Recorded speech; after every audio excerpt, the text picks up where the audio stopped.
एवढी माझी आस पंढरीचा वार करी संत संग सर्व काळ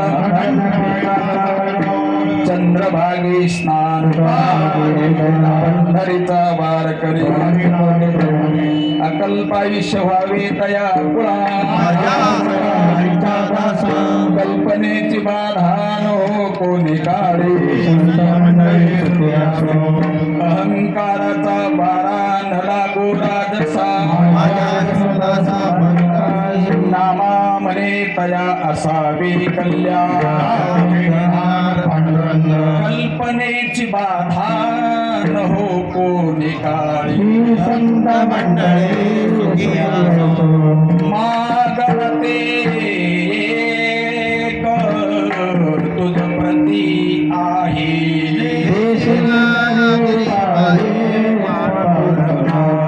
या संतासी निरवी हेची मजरे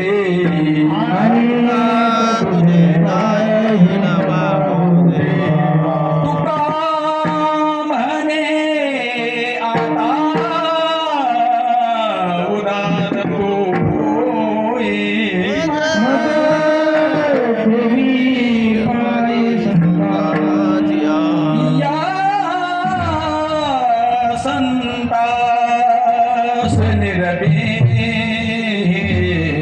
मदते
मंडळी खाली बसतील. ऐका. झुंजा याच्या गोष्टी ऐकताची सुख करिता देह दुःख थोर आहे. तैसी हरिभक्ती सोळावरील पोळी निवडे तो बळी विरळा शूर.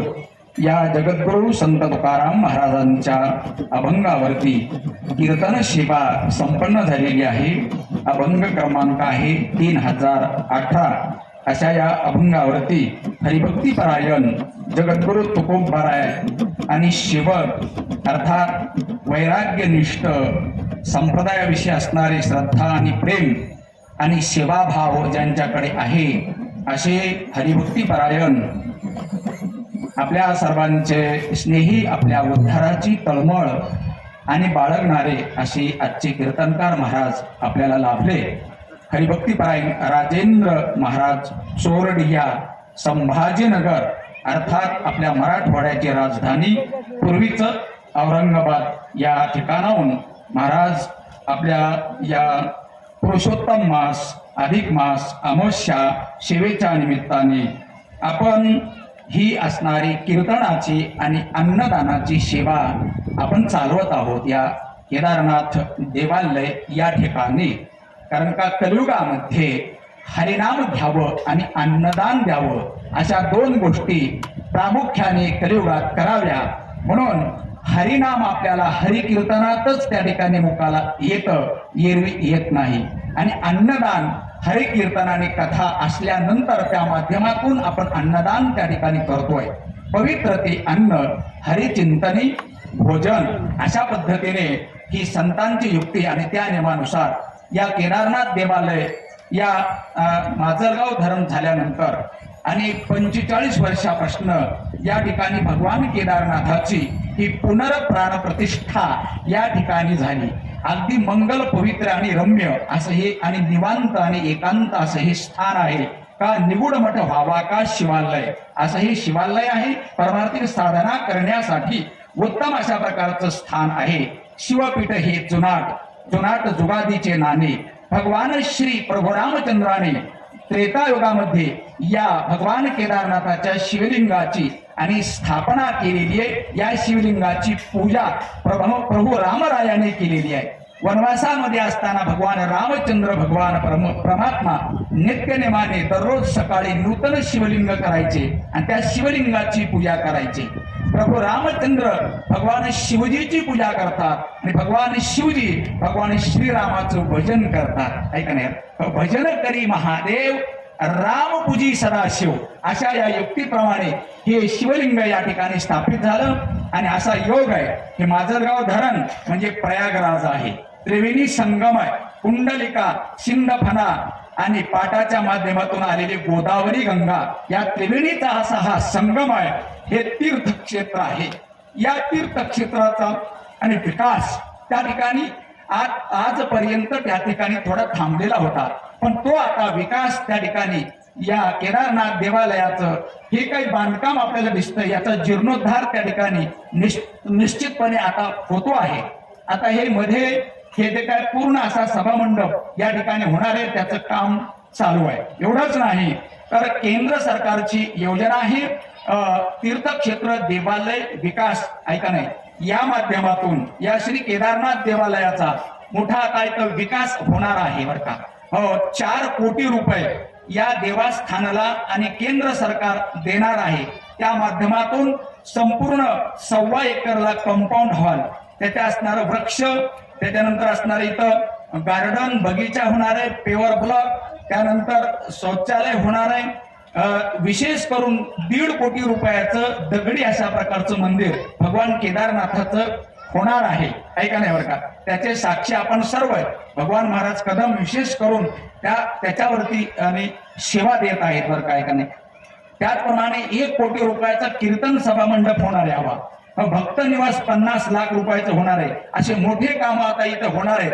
ह्याचं कारण असं आहे की गेल्या 30 वर्षापासून आपण इथं परमपुण्य आणि परमार्थिक अशा प्रकारची ही सेवा आपण चालवली. ऐका नाही. प्रत्येक महिन्याला अमावस्याला कीर्तन आणि अन्नदानाचं ही सेवा आपण अखंडित आणि अव्याहतपणे करतोय. आणि हे असणारा 3 वर्षाला येणारा अधिक मास अर्थात पुरुषोत्तम मास, धोंड्याचा महिना, आणि ही अधिकची अमावस्या म्हणजे 12 महिन्याच्या 12 अमावस्या काही दात्यांना दिलेल्या आहे अन्नदानाची सेवा वगैरे. पण आता ही 3 वर्षाची अधिकची आलेली अमावस्या ही सेवा, ही अन्नदान त्या ठिकाणी अधिकात अशा प्रमाणात आपल्याला घडावं. अधिकस्य अधिकम फलम अशा प्रकारचं शास्त्राचं वचन आहे. ते असणारं पुण्य आपल्या पदरात मध्ये प्राप्त व्हावं या आणि सेवाभाव वृत्तीतून ही अधिक मास धोंड्याच्या अमावस्याची सेवा या सेवकाकडे, माझ्याकडे आणि मी स्वीकारली. आणि ती त्या ठिकाणी भगवान केदारनाथाच्या, भगवान पंढरीनाथाच्या साधू संतांच्या कृपाशीर्वादाने आणि चालती आहे.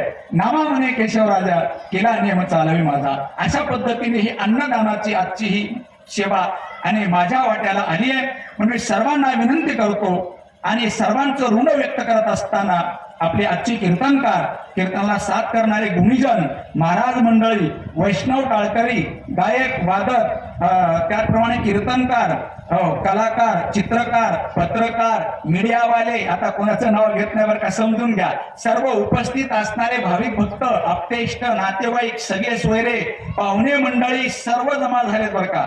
म्हणून सर्वांना या ठिकाणी मी धन्यवाद देतो, सर्वांचं ऋण व्यक्त करतो आणि माझ्या 2 शब्दाला या ठिकाणी मी विराम देतो.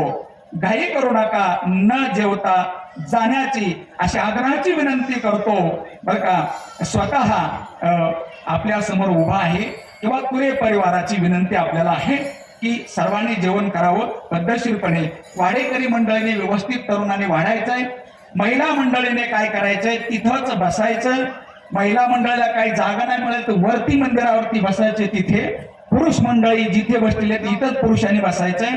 आणि काही तरुण मंडळीला माझी विनंती, आपले अशोकराव असतील, कमलाकर जिजा वगैरे, सतीश दादा, भगवानरावजी कदम, सर्वांनी हे नियोजन करायचे.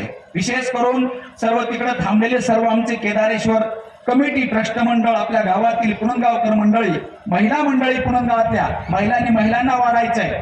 या सूचना महत्वाच्या बरं का. पाळा चटाया काढायच्या नाहीत, याच्यावरतीच बसायचंय. फक्त एक दक्षता घ्यायची आहे की चटायावरती अन्न सांडू देऊ नका अशी विनंती करतो आणि थांबतो. कुंडली कवरदा हरी